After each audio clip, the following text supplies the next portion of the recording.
नवाजगढ़ डूबता पंजाब।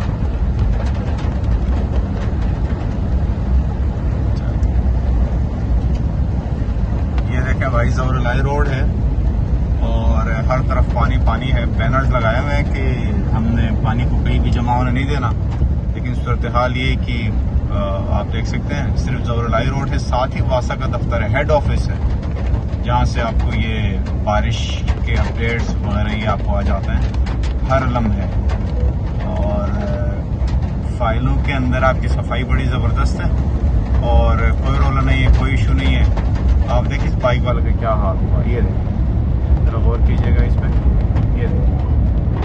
लेकिन मजबूरी है, कमाना है, निकल जाना है ऑफिस से, घर, घर से ऑफिस, लेकिन नहीं, काम इनसे होने, गाड़ियाँ खड़ी है, ये देखिए।